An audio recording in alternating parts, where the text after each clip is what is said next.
Tecnologia na perspectiva da nova década do terceiro milênio.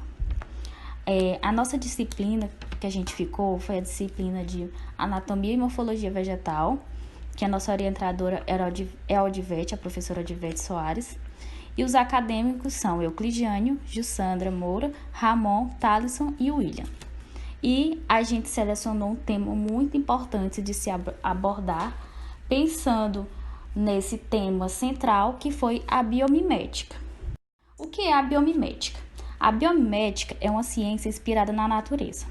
Ou melhor dizendo, ela é a área que estuda o princípio criativo de estratégias da natureza, visando o quê? Ela visa solucionar problemas atuais da humanidade. O que é que ela faz para solucionar esses problemas? Ela une 3 elementos: funcionabilidade, ou seja, para que é que ele vai servir, estratégias, como criar esse instrumento, e sustentabilidade, que é o mais importante. Vai ser criado instrumentos que vão ser necessários e que não vão agredir tanto o meio ambiente como os já existentes. Então, como eu já falei, é a área que estuda princípios criativos e estratégias da natureza, com o intuito de ajudar a criação de tecnologias que nos auxiliem no cotidiano, por meio de observação, que são feitas através da natureza. Observa-se a natureza e cria meios para que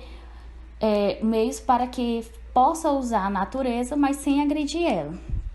Então, os resultados são obtidos por esses estudos, podem ser proporcionados avanços em várias áreas, como exemplo, geração de energia, procedimento de cura, trazendo mais para a medicina, novos instrumentos capazes de adaptar, entre outros processos que geralmente são sustentáveis e adaptáveis e que também utilizem energias livres, como a gente vai ver mais à frente.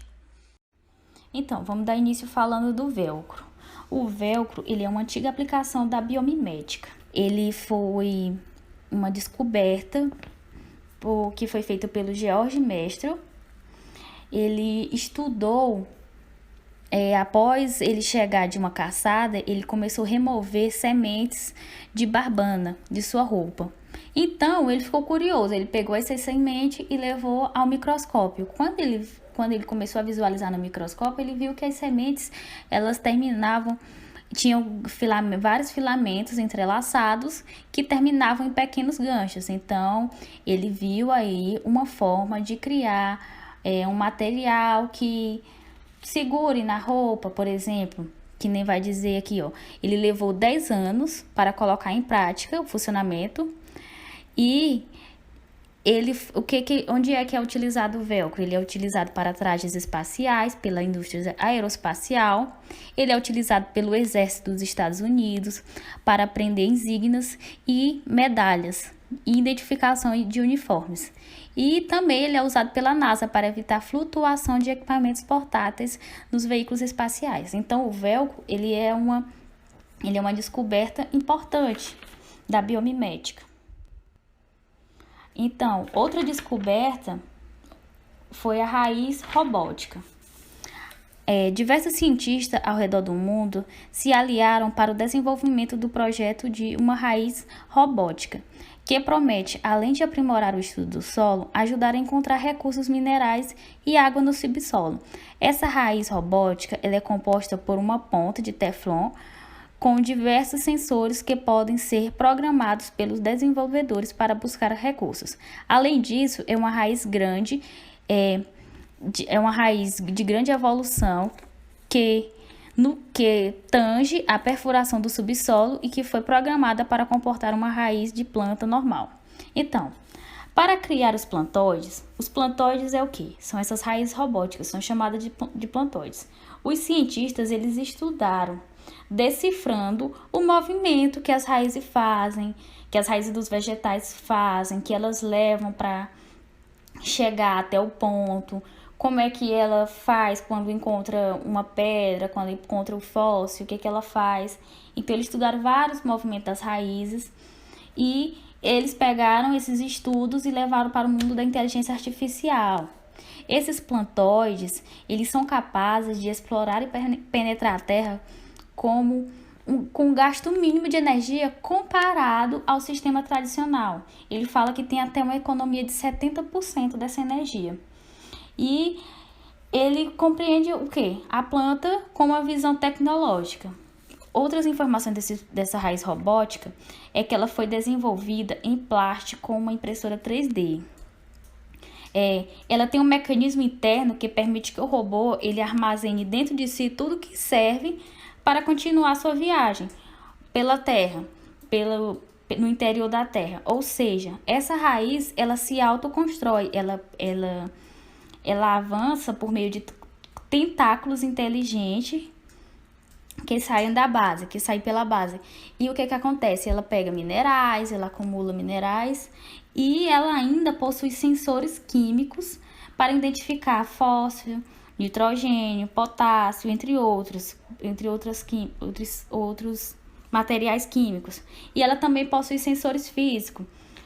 Esses sensores físicos que eu falo por exemplo, se a raiz robótica está crescendo e se depara com uma pedra, ela tem uma forma de fazer uma espiral ao redor dessa pedra, por exemplo, para continuar seu crescimento. Ela foi desenvolvida e pensada num vegetal muito interessante, que é o milho, pé de milho. Foi inspiração para essa raiz robótica. Por quê? Além dele ser mais fácil de cultivar no laboratório, a raiz do milho ela é uma raiz ramificada, é uma raiz grande e ramificada. E foi nisso que ela foi pensada. Então, outra ciência inspirada na natureza é o efeito Lotus, que é a tecnologia que proporciona autolimpeza para a superfície. Esse efeito Lotus ele foi baseado, como o nome já diz, na flor do lótus. Essa é uma outra tecnologia que ela está sendo desenvolvida, que ela possui uma propriedade de autolimpeza. Isso é, disse que poderíamos ter roupas, automóveis e outros utensílios com capacidade de se autolimpar. Ele foi baseado no que acontece com a flor, porque a planta ela possui uma pelicularidade de repelir toda a água que se mantém em contato com a superfície. Aí eles usaram esse efeito da flor, estão usando esse efeito da flor para produzir automóveis, roupas e outros utensílios com essa mesma propriedade. Semelhante ao que ocorre na folha de lótus, as gotículas de água ao cair sobre a superfície do material permanecem com o formato esférico e devido ao ângulo formado entre a superfície e a gotícula que conta com o auxílio de fração de ar existente. Então, essa planta ela é uma planta nativa da Ásia e ela mesmo em um habitat empoeirado e vulnerável à sujeira, ela possui uma película característica que mantém as folhas o tempo todo limpo. E isso também acontece porque a planta ela repele toda a água que mantém contato com a superfície, que é chamado de poder hidrofóbico. A planta ela possui um poder hidrofóbico. Então, outra tecnologia relacionada à biomimética são os painéis de girassóis. Esses painéis de girassóis ele é inspirado em um girassol. São usinas solares retrátil que produzem e armazenam energia em casa. Elas armazenam essa energia em casa o quê? Diminuindo gastos energéticos. Fora que a energia solar é uma energia sustentável. E a gente sabe que o girassol ele usa energia solar de forma mais eficiente que qualquer outra planta. Porque ele segue o curso que o sol faz. Do mesmo jeito são esses painéis de girassóis. Assim que o sol nasce, os painéis eles se abrem abrem suas pétalas como se fosse realmente a flor, o girassol. E ele vai captando energia solar ao mesmo curso que o sol faz, ele vai fazendo, girando. E o diretor que criou o Smart Flower, que são esses painéis de girassóis, ele comenta que cidades, prefeituras e empresas vai diminuir muito os gastos energéticos com essa criação desses painéis de girassóis. E ele disse que o que mais está lhe deixando orgulhoso é que esse sistema está sendo utilizado principalmente principalmente com êxito em zonas afetadas com crise comunitária. Então é muito interessante esses painéis de girassol. E um detalhe é que quando o vento ultrapassa 54 km por hora, as placas elas se retraem para evitar danos, elas se fecham. E em dias nublados tem energia armazenada para poder ser usada. Ele sai também em dias nublados, mas eles também armazenam energia para usar, por exemplo, na noite. Ele armazena essas energias em baterias. Boa noite, irei dar início ao nosso trabalho. Nosso tema é como os dados estatísticos influenciaram para as ações de tentativa e controle da pandemia. Nossa equipe é formada por Aline Maria, Aldenise Campos, Emily Lobão, Hortência Nádia, Leonardo Oliveira e Ravena Maria. A aplicabilidade de modelos matemáticos durante a pandemia. Permite explicar como o trabalho tem sido fundamental na oferta de possíveis soluções para a diminuição de casos. Contribui para determinar se uma medicação pode ser eficaz no enfrentamento do vírus. É usado para estimar o número de casos em diversos cenários, auxiliando os tomadores de decisões. Bom, a matemática ela está aplicada em tudo ao nosso redor e durante a pandemia não poderia ser diferente, não é mesmo? Pois podemos, através dela, prever cenários e rever incertezas sobre o vírus. Importância do uso da estatística na pandemia. Determinar a disseminação do vírus, bem como os números de infectados, mortes e de hospitalizações. Ajuda a simular o comportamento futuro da pandemia, levando em consideração os dados colhidos e possíveis ações de controle do crescimento da enfermidade. Permite analisar os riscos, estabelecendo a melhor forma possível que a população poderá ser liberada sem perder o controle da situação. Bom, através das estatísticas, os dados eles podem ser coletados, analisados e interpretados de forma que podem ser feitas previsões. Mortes confirmadas diariamente por Covid. Aqui nós temos um gráfico e não vai ser possível a visualização, né, de como a gente colocou para vocês verem. Mas eu vou falar aqui um pouco sobre a maneira que a pandemia afetou os países. Alguns países não conseguiram conter a pandemia. O número de mortos continua a aumentar rapidamente semana após semana. Alguns países viram grandes surtos, mas então dobraram a curva e trouxeram o número de mortes para baixo novamente. Itália, Alemanha e muitos outros países europeus seguiram essa trajetória.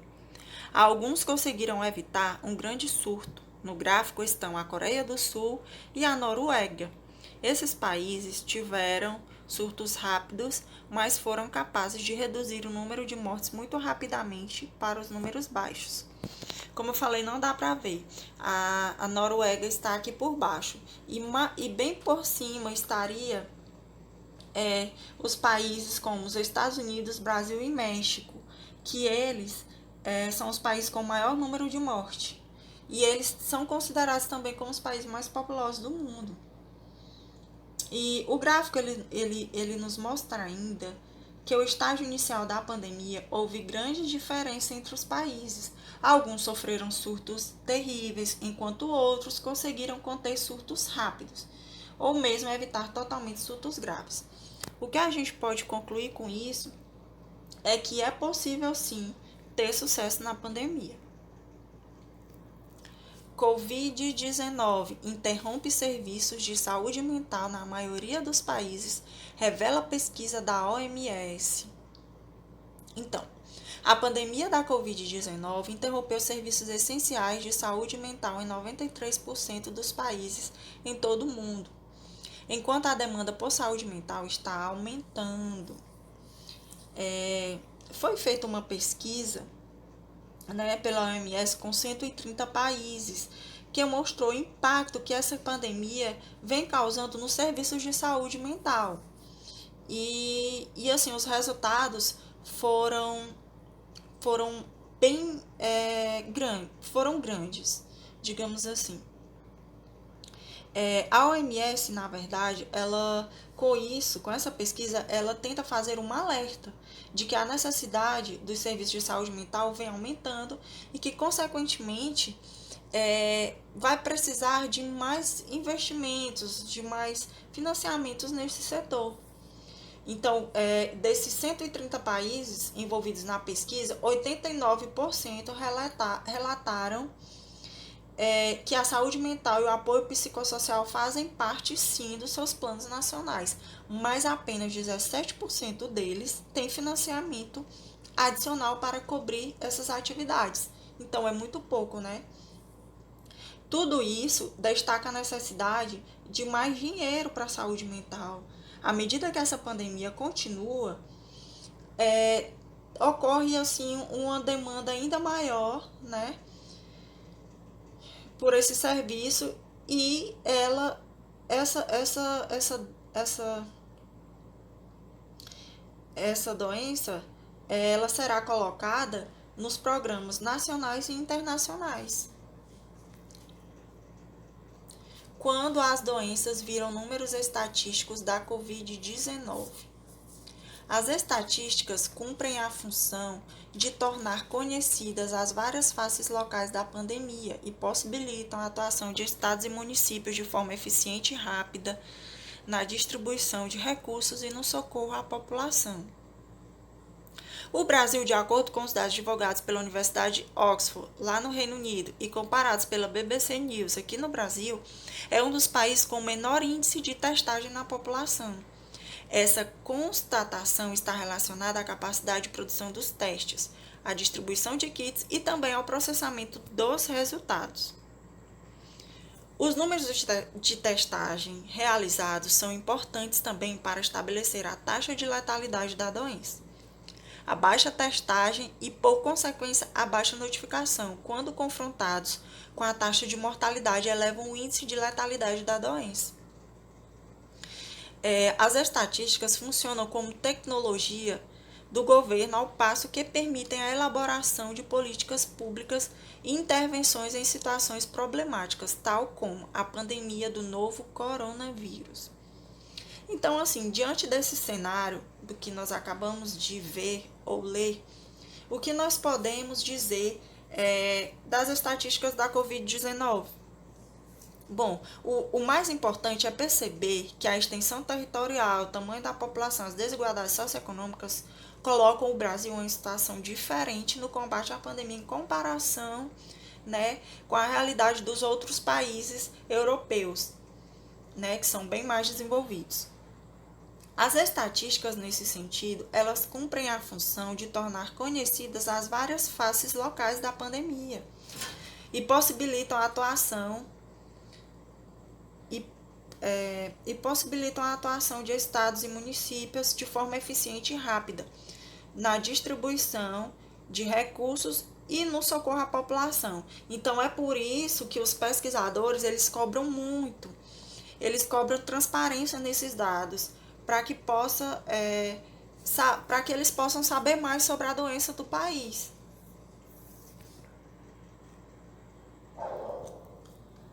Após chegar 30 mil número de mortes por Covid-19 no Brasil, pode quadruplicar em 2 meses.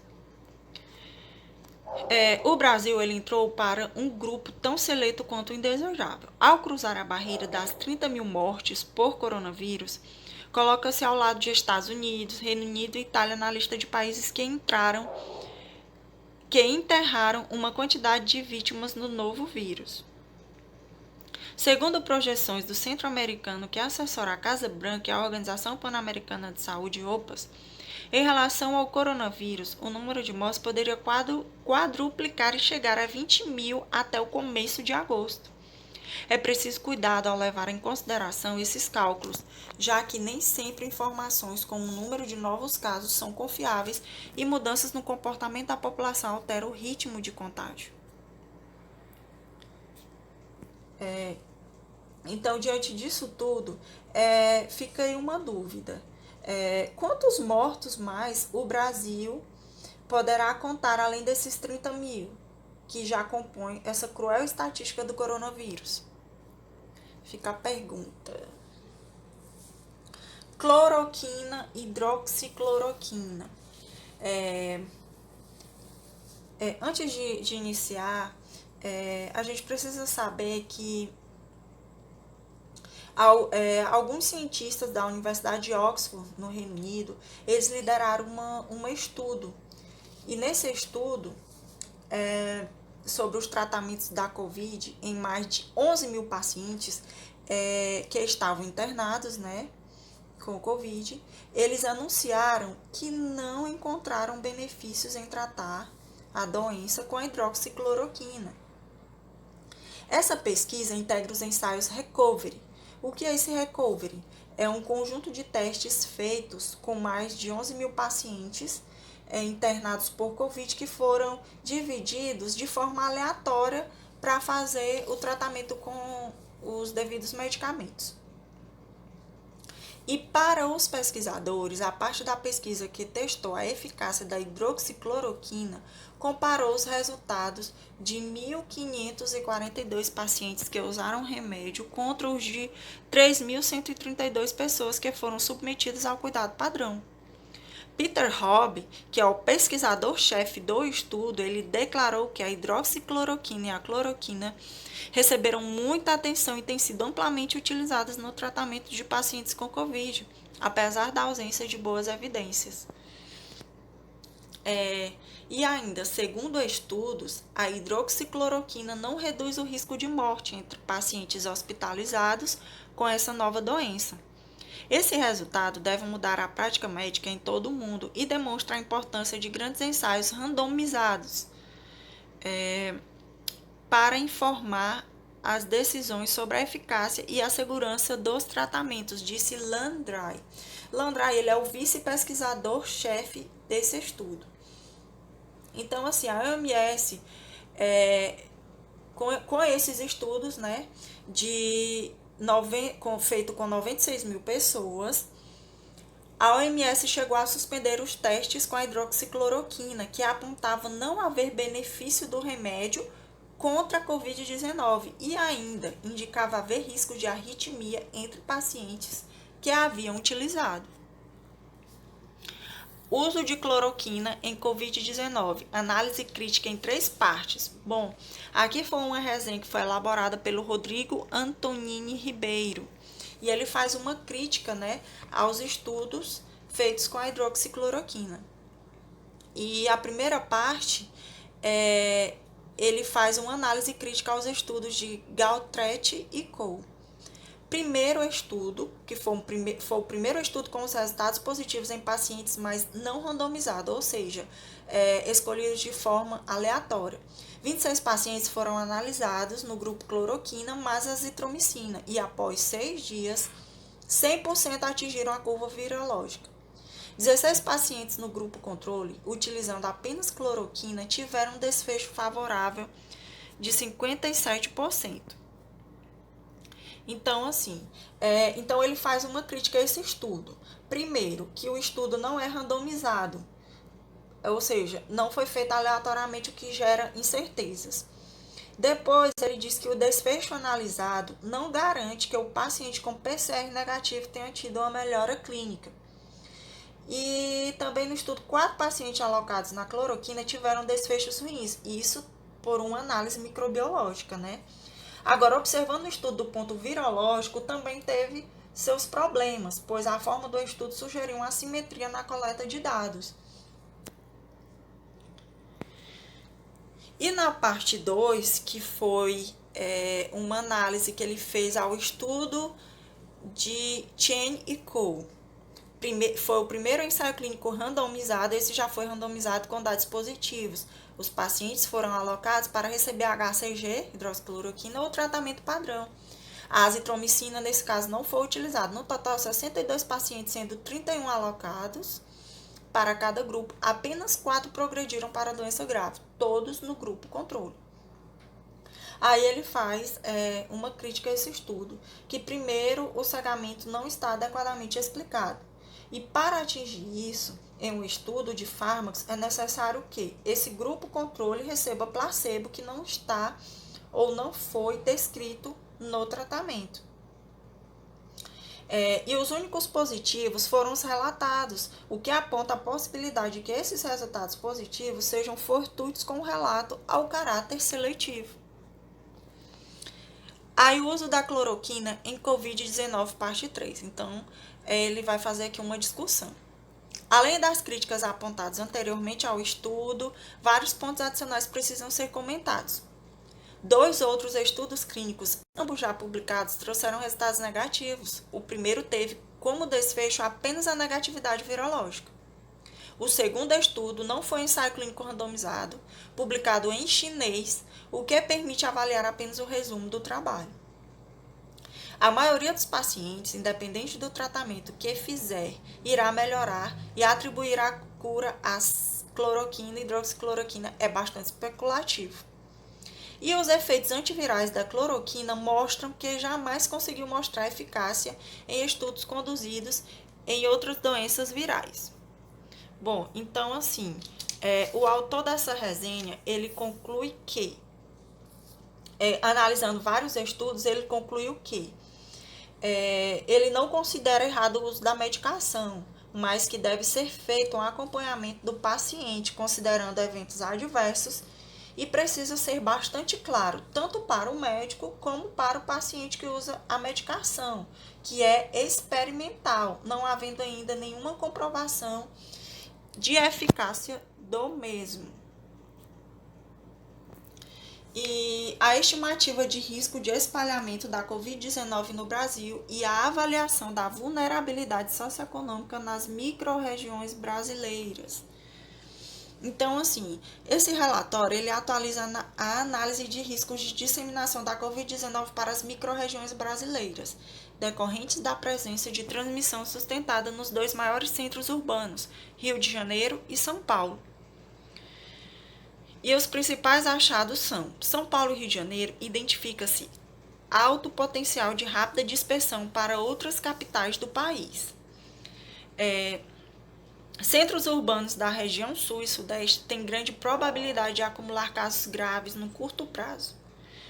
E a redução do fluxo intermunicipal só apresenta impacto significativo com medidas de distanciamento social. Então, assim, as micro-regiões mais prováveis de instalação de transmissão sustentada de Covid-19 são as micro-regiões que fazem fronteiras com as cidades de São Paulo e Rio de Janeiro. Quais são elas? Dentre elas estão algumas capitais estaduais, bem como Belo Horizonte, Vitória, Curitiba, Florianópolis, Brasília, Recife, Salvador. Então, elas são mais prováveis de instalação de transmissão sustentada da doença. Então, para finalizar aqui, a gente colocou algumas curiosidades sobre a doença. A perda de olfato pode ser um outro e único sintoma. A parte posterior da faringe concentra também uma alta carga viral. Essa é a 6ª pandemia que o mundo vive. O vírus não é capaz de entrar na pele apenas em mucosas. O álcool, com concentração 70%, também não é eficaz para a desinfecção. Então, fica aqui curiosidades para finalizar o nosso trabalho e muito obrigada.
Olá, boa noite. Seja bem-vindo a mais uma apresentação do Projeto Integrador.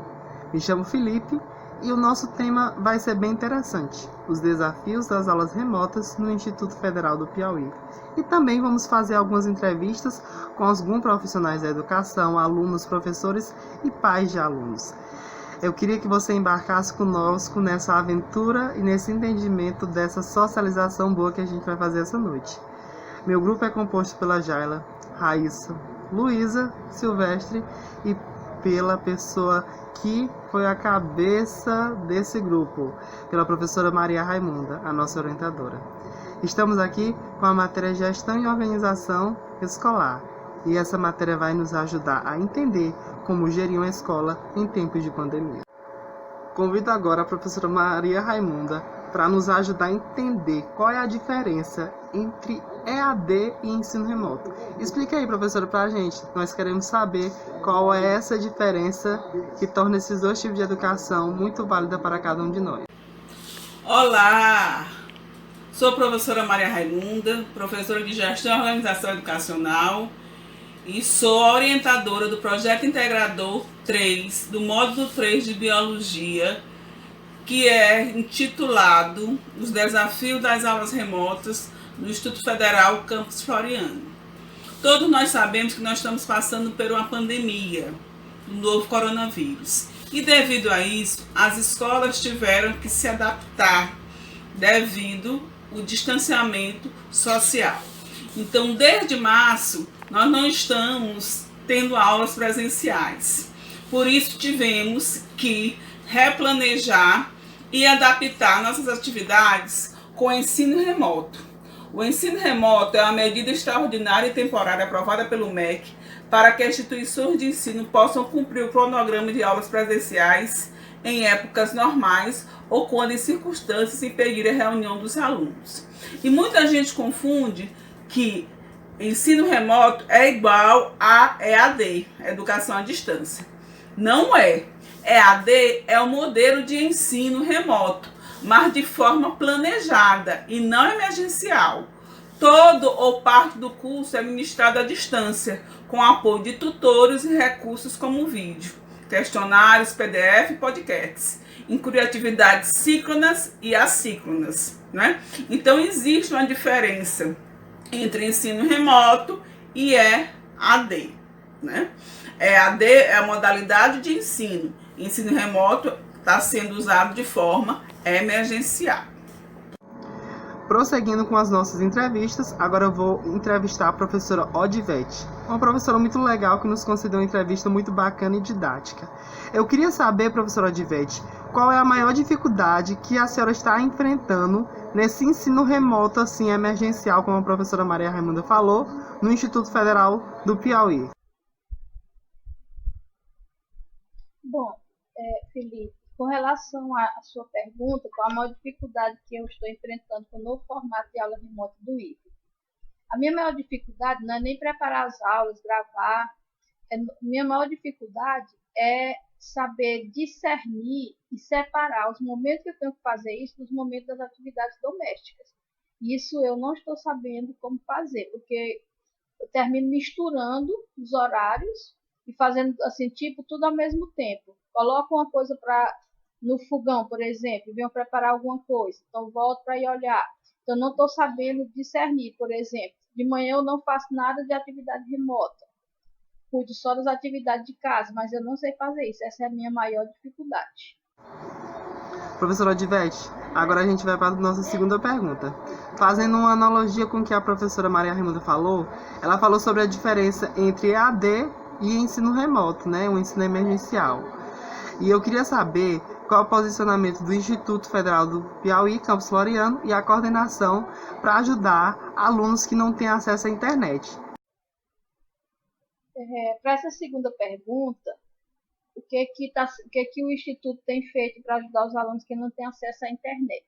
Antes de começar as atividades remotas, em julho, foi feita uma busca ativa sobre alguns alunos que a gente já tinha informação de que não tinham condição de ter acesso à internet, né, por falta de dados. E aí a instituição fez uma busca ativa com esses alunos, né, onde alguns servidores ficaram responsáveis por determinados cursos. Eu, no meu caso, fiquei responsável pela biologia. E aí a instituição ela está ajudando esses alunos que não têm condição de ter conectividade com uma bolsa, né, um auxílio conectividade, que a gente chama de auxílio conectividade. E com relação a alunos que não têm equipamentos, a gente teve casos de alunos que não têm equipamento, não têm celular, não têm computador. Foi criado um programa, né, um projeto, na verdade, Conecta Carfor. Nesse projeto, a gente está pedindo auxílio das pessoas que tenham condição de doar um celular, porventura não usem mais, um celular, um computador, um notebook, não sei, qualquer aparelho nesse sentido. E a gente conseguiu alguns, né, dessa forma, e já cedemos para alunos. Uma aluna da biologia foi contemplada com e aí depois ela conseguiu ter o auxílio próprio, devolver o celular, e a gente já emprestou para uma aluna do ensino médio. Então, a instituição não está parada, né? A gente está sempre em busca de fazer com que os alunos consigam ter acesso a essas atividades remotas. Professora Odivete, já indo para a terceira e última pergunta, para que a gente possa dar início às outras entrevistas, eu queria fazer uma pergunta bem simples para a senhora. Eu queria saber se no consentimento e na mente de um professor, o maior desafio é saber lidar com os imprevistos que acontecem? E como lidar com esses desafios dentro da instituição federal, relacionando o Covid com alguns setores que englobam a educação? Posso dar alguns exemplos aqui, como o transporte e também a alimentação. Com relação à terceira pergunta, saber lidar com os imprevistos, não sei se seria a maior dificuldade para a educação. Porque até com o que a gente prevê durante o ano é difícil, né, a gente lidar. Até que para lidar com os imprevistos, eu acho até que a gente está tendo uma resposta favorável, né, de saber lidar com o imprevisto que está sendo essa pandemia. Então, acho que talvez, não sei se seria a maior dificuldade de lidar com os imprevistos. Talvez que não. Acho que depende de cada educador, depende de cada um de nós saber lidar com esses imprevistos e saber aplicar de forma adequada. Com relação à sua outra pergunta, como é lidar com uma dificuldade em uma instituição federal relacionada à Covid com vários setores que engloba a educação, como transporte e alimentação. Assim, na verdade, do meu ponto de vista, eu acho que a instituição ainda não sabe nem responder isso. Quando a gente voltar, aí sim, porque aí vai ter que ter uma adequação ao transporte, à alimentação, à refeitória, a todas essas atividades. No momento, talvez, eu acho que não sei te responder, vai mais para setores mais administrativos, para saber como é que eles estão fazendo para lidar com tudo isso aí, principalmente quando a gente voltar. Olá, eu sou a Raíssa Neyara, estudante do terceiro módulo de Ciências Biológicas do IFP Campus Floriano, e hoje eu vim aqui fazer uma pequena entrevista com a Vilmara Alves a respeito de como está sendo esse novo ensino remoto nesse período de pandemia. Bom, como pedagoga, qual a sua contribuição para a implementação das aulas remotas e como você avalia esse novo ensino provisório? Boa noite, é com muita gratidão que acolhi o convite da turma de Biologia para participar desse processo de diálogo.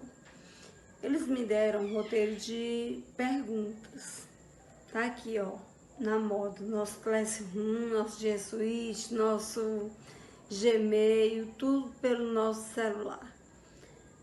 Como pedagoga, qual a sua contribuição para a implementação das aulas remotas e como você avalia o novo processo provisório de ensino? Bem, nós trabalhamos através de decretos, de instruções normativas e daquilo que é determinado pelos órgãos superiores. Então, durante a implementação das aulas remotas, foi feito o projeto piloto, conduzido e orientado pela Diretoria de Ensino, e esse projeto piloto com as últimas séries do ensino médio integrado ao técnico e as últimas séries do concomitante subsequente, os últimos módulos e os últimos módulos dos superiores. Após isso, fizemos uma análise com toda a equipe e com a comunidade acadêmica em geral, com reunião com os pais para a implementação do ensino remoto no Instituto Federal do Piauí, CLAFOR. Quais as dificuldades enfrentadas pelos gestores, professores e todos os que fazem parte do IFE nesse novo modelo de educação? Quais as dificuldades encontradas pelos gestores? Primeiro,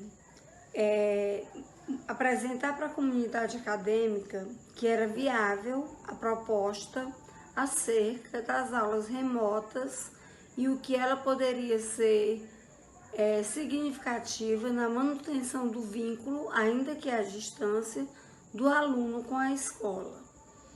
Pelos professores, mudar a prática pedagógica de maneira repentina, emergencial, não é algo fácil, mas os professores se reinventaram, se deram as mãos, participaram de processo de formação ofertado pelo FPI a nível de Teresina, via online, e estão a cada dia se superando em suas aulas shows, que os alunos assim consideram.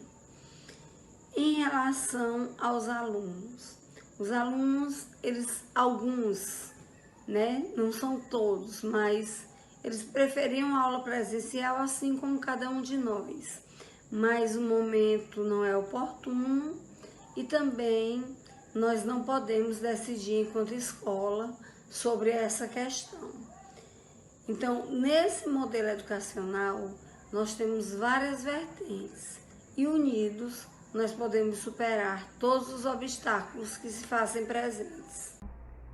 Quais as medidas cabíveis de planejamento a coordenação está tomando para driblar as dificuldades enfrentadas nesse novo percurso de ensino remoto e conceder a todos os alunos uma educação viável, mesmo não sendo um ensino EAD? Quais as medidas cabíveis ao planejamento que a coordenação está tomando para driblar as dificuldades enfrentadas? Há um trabalho em conjunto. Eu não diria driblar, mas tentar superar de forma harmoniosa e colaborativa os obstáculos que se fazem presentes em qualquer ação, seja ela em um momento emergencial, seja ela de forma remota. Então, auxílio conectividade, que é uma das dificuldades maiores que nós encontramos, alunos em zona rural, sem acesso, tudo isso foi viabilizado pela instituição e há um planejamento de cada professor, suas sequências didáticas, suas aulas, há todo um fluxograma de acompanhamento da CODIS em relação às aulas e da coordenação pedagógica em relação ao atendimento aos pais e orientação aos alunos no que diz respeito às rotinas de estudo e os departamentos e diretoria de ensino em consonância organizando as datas, o contato com as coordenações e as coordenações respectivamente com os professores. Em relação à adaptação do IFE ao novo modelo de ensino provisório, que pontos positivos se espera até a volta das aulas presenciais? Aqui vocês colocaram uma pergunta bastante interessante. Em relação à adaptação do IFPI ao novo modelo provisório, que pontos positivos se espera até a volta das aulas presenciais? Nós passamos por um processo de busca ativa dos alunos. Dos anos que eu trabalho na educação, eu nunca tinha visto tanto empenho em buscar o aluno casa a casa de modo à distância, ligando, buscando, conquistando. Então, o IFPI tem feito tudo isso, tem se adaptado ao novo modelo, tem se disponibilizado a ajudar professores, técnicos, que cada um de nós tem suas habilidades a serem desenvolvidas e potencializadas. Então, durante esse percurso, o IFPI ele tem sido bem atuante e bem em movimento. Não é um ensino EAD, mas é algo viável para que o aluno não perca a identidade com o ambiente escolar e com aqueles que o compõem. Esse ensino remoto ele está conseguindo suprir a falta do ensino presencial? O ensino remoto está conseguindo suprir a necessidade do ensino presencial e a sua falta. O ensino remoto ele é emergencial, ele tem todo um respaldo legal. Agora, nenhuma metodologia ela substitui a ação do docente. É tão tal que para haver até o ensino remoto, há necessidade da mediação entre o docente e entre o aluno e entre as equipes multidisciplinares. Então, uma vantagem do ensino remoto tem estado na construção da autonomia intelectual dos alunos, mas perder o vínculo escola-professor e superar o ensino presencial, suprir, isso eu creio, né, e penso assim, baseado nas leituras que tenho, nos encontros com os colegas, nos diálogos com os alunos, isso é praticamente inviável, porque o professor jamais poderá ser substituído dentro do processo escolar. A escola é feita por todos nós e o professor é uma peça fundamental. Boa noite, eu me chamo Luísa, do módulo 3 de Biologia do Instituto Federal do Piauí, Campus Floriano. Hoje iremos falar sobre aulas remotas, iremos fazer uma entrevista com a dona Elizabeth, que ela tem filhos que estão tendo aulas remotas e iremos saber da experiência deles. Dona Elizabeth, nós gostaríamos de saber como foi essa mudança para vocês, porque sempre foram acostumados a ter aulas presenciais, então nós gostaríamos que a senhora nos dissesse como foi essa mudança, como foi essa adaptação. A gente teve, que se reinventar, tivemos que nos adaptar a esse novo normal, aulas remotas. Então fizemos, o que a escola propôs e fizemos todas as adaptações necessárias para que os nossos filhos participassem das aulas e assim não ficasse prejudicado com esta pandemia, com os ensinos, Queria que a senhora contasse para a gente também do aprendizado. O que a senhora, vendo em casa os seus filhos, acha que teve alguma mudança, que está normal, ou que está inferior às aulas presenciais?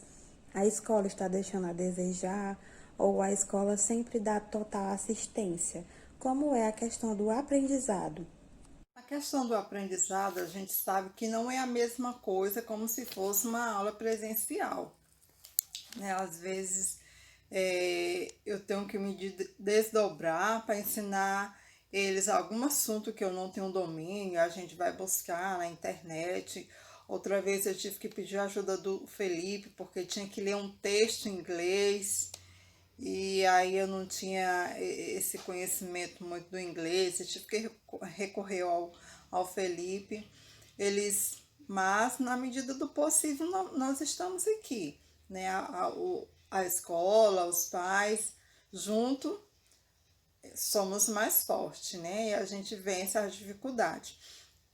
Só que o aprendizagem não é como se estivesse numa sala de aula, Tem um lado positivo nessa questão das aulas remotas e também tem um lado negativo. Bom, e para finalizar, gostaríamos que a senhora contasse como a senhora está vendo o comportamento dos seus filhos nas aulas remotas. porque na sala de aula a gente sabe, né, que tem um professor ali presente, olhando e nos passando um feedback, mas e nas aulas remotas que a senhora está acompanhando em casa, está dando mais atenção, está prestando atenção no que eles estão fazendo, no comportamento deles. A senhora acha que eles estão gostando? Então, quanto ao comportamento dos meus filhos nas aulas remotas, às vezes é um pouquinho difícil, né? Que eu tenho um menino de 9 anos, aí tem que estar puxando a rédea.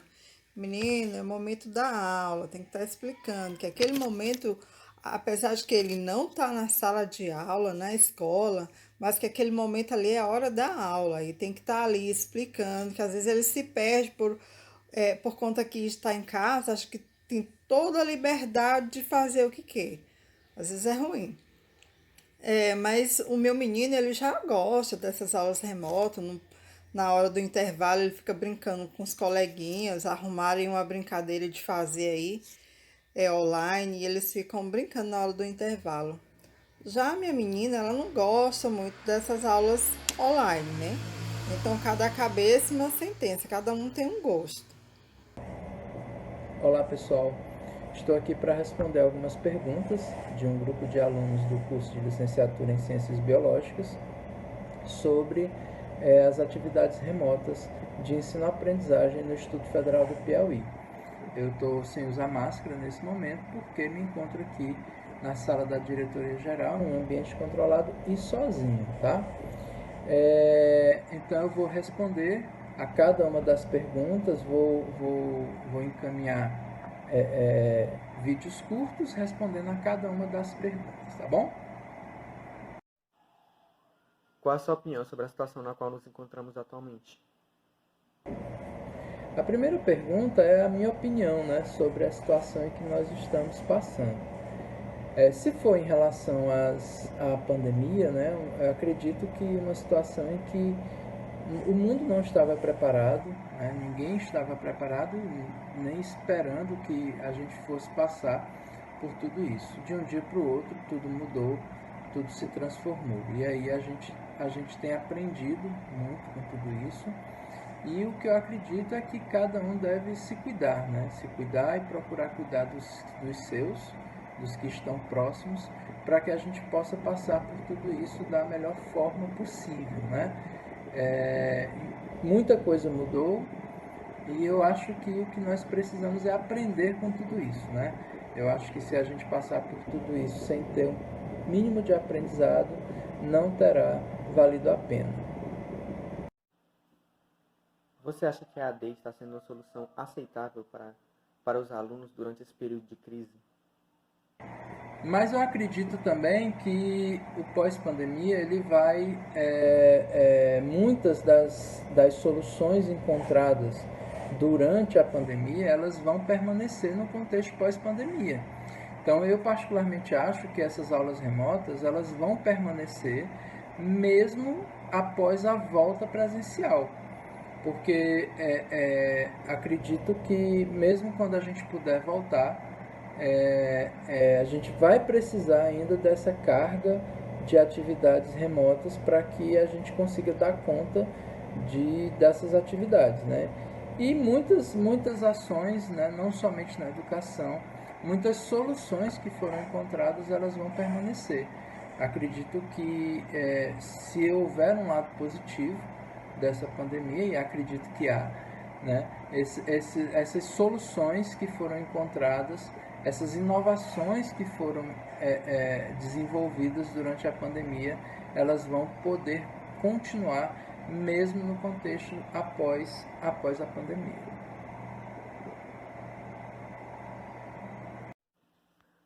Durante a implementação da EAD, quais foram os problemas encontrados por você e pelos outros gestores do IFP?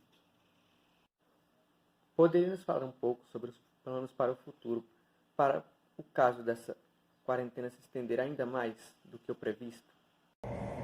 E uma última pergunta é sobre os planos para o futuro. Não é fácil falar sobre o futuro nesse cenário, né? Um cenário de incertezas. Eu particularmente acredito que para a volta das escolas, instituições de ensino somente após uma vacina. Diferentemente, por exemplo, de outras áreas, como por exemplo bares e restaurantes, que as pessoas não são obrigadas a frequentar, na escola os estudantes eles serão obrigados a frequentar. Então acredito que a volta segura apenas em um contexto pós-vacina, né? É o que eu imagino. E é torcer para que as empresas, né, os pesquisadores que estão aí pesquisando, né, a vacina consigam ter sucesso e que a gente consiga imunizar a população o mais breve possível, né? Uma outra dificuldade encontrada por alguns alunos, por poucos alunos, foi em relação ao equipamento. Mas nós contamos com a doação de pessoas da comunidade, tanto interna como externa, e nós garantimos também para esses alunos o acesso a equipamentos, seja celular, seja um notebook, para que ele pudesse acessar as atividades remotas de ensino-aprendizagem. Uma segunda etapa, e também importante, foi garantir a conectividade para os estudantes, né? Diante da situação e diante de que muitos estudantes estavam em localidades distantes, muitas vezes localidades rurais, era difícil até o contato com esses estudantes. E acredito que alguns ainda continuam tendo suas dificuldades, mesmo com o auxílio conectividade, que foi uma das soluções encontradas pelo Instituto Federal do Piauí, ainda possam ter dificuldades com a conexão, porque a gente sabe que principalmente o estado em que nós nos encontramos, nós temos muitas dificuldades, né, com conexão. Floriano, particularmente, tem melhorado nos últimos anos, mas a gente sabe que muitos estudantes ainda moram em localidades de difícil conexão. Mas acreditamos que o auxílio conectividade pôde contribuir, está contribuindo para melhorar e para garantir essa conectividade de muitos estudantes. Eu quero agradecer aqui aos alunos pela oportunidade, né, de poder falar um pouco, mesmo que seja assim, por meio virtual, e me colocar à disposição, né, caso seja necessário, para outros esclarecimentos, para outras questões, dizer que estamos aqui à disposição de vocês, tá bom? E eu espero revê-los o mais breve possível, dizer da saudade que todos nós estamos do dia a dia, do nosso dia a dia normal aqui no campus, né? Dizer que vocês fazem muita falta, né? O campus não é o mesmo sem vocês, né? Sem os professores, sem os alunos e sem os técnicos administrativos. Então eu deixo aqui um abraço especial a cada um de vocês e se cuidem. O resultado da nossa pesquisa sobre aulas remotas foi o seguinte: 50% das pessoas entrevistadas aprovaram esse modelo de ensino, 1% das pessoas entrevistadas preferem um ensino presencial e 100% das pessoas tiveram um bom desempenho nesse modelo de ensino, que, em meio aos problemas, foi bem planejado pela coordenação.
Produção científica de artigos de revisão sobre a Covid-19, um levantamento de dados de bancos de revistas internacionais. Orientadora Araceli Leite, discente Bruno Rocha, Graziele Santos, Karen Melissa e Luiz Felipe. Covid-19, agente etiológico. É uma doença respiratória aguda causada por um novo coronavírus, o SARS-CoV-2, anteriormente conhecido como 2019 nCoV. O novo coronavírus ele usa o mesmo receptor, a enzima conversora de angiotensina do SARS-CoV, onde surgiu. A pneumonia causada pela infecção por coronavírus 2 de síndrome respiratória aguda grave surgiu na cidade de Wuhan, província de Hubei, na China, em dezembro de 2019. A infecção viral se expandiu internacionalmente e a Organização Mundial da Saúde anunciou uma emergência de saúde pública de preocupação internacional. Transmissão. Os hospedeiros são animais selvagens e pacientes infectados, que são atualmente as principais fontes de doenças transmitidas por gotículas respiratórias e contato direto. É importante ressaltar que cada vez mais as evidências mostram uma transmissão sustentada de pessoa para pessoa, junto com muitos casos exportados em todo o mundo. Enquanto isso, vários grupos de pesquisas independentes identificaram que o SARS-CoV-2 pertence ao beta-coronavírus com um genoma altamente idêntico ao coronavírus do morcego, apontando o morcego como o hospedeiro natural. Para diagnosticar e controlar rapidamente uma doença altamente infecciosa, indivíduos suspeitos foram isolados e procedimentos de diagnósticos e tratamento foram desenvolvidos por meio de dados epidemiológicos e clínicos do paciente.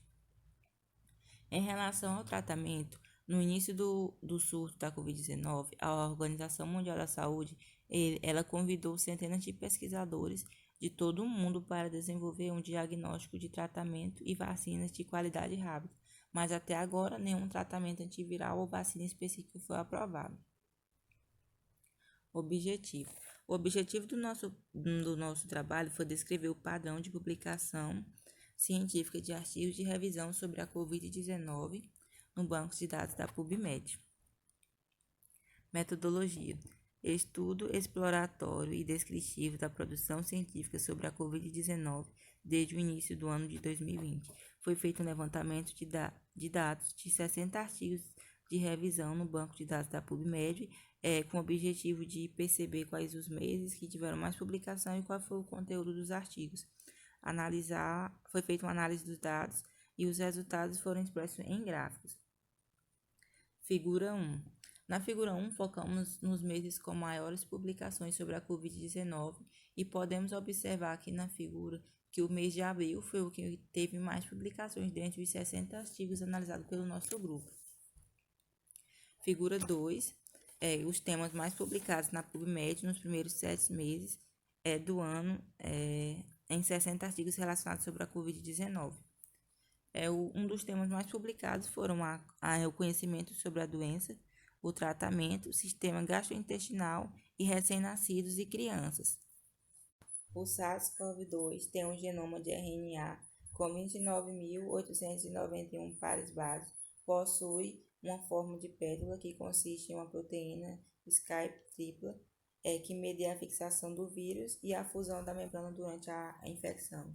O alinhamento da sequência do genoma revelou uma identidade de sequência de 79,5% entre o SARS-CoV-2 e o SARS-CoV, e uma identidade notável de 93,1% com a sequência do vírus RA-TG12, isolado de um morcego residente da província de Yunnan, na China.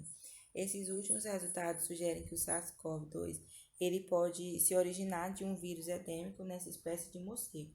As gotículas respiratórias e a transmissão por contato são as principais vias de transmissão para a disseminação do SARS-CoV-2 de pessoa para pessoa. O desenvolvimento de vacinas é uma estratégia-chave para prevenir a infecção viral generalizada e reduzir a mobilidade e a mortalidade. Figura 3. Temas mais publicados sobre a Covid-19 de março a junho de 2020 na PubMed. O tema sobre o conhecimento do vírus ele foi publicado no mês de abril. O tratamento do paciente foi publicado no mês de março. O tema sobre odontologia relacionado à doença foi publicado no mês de maio e a parte relacionada ao sistema gastrointestinal foram publicados no mês de maio e junho. Considerações finais. De acordo com nossas evidências, nós observamos que no banco de dados da PubMed sobre a Covid-19, em 60 artigos de revisão publicados desde o início do ano, que o mês com o maior número dos artigos publicados foi abril, os temas mais discutidos foi o conhecimento geral sobre o vírus e o tratamento. No mês de março foi publicado o tema sobre o tratamento da doença. No mês de abril foi publicado o conhecimento sobre o vírus e no mês de maio tivemos o conhecimento odontológico e gastrointestinais ligado à doença. Obrigada.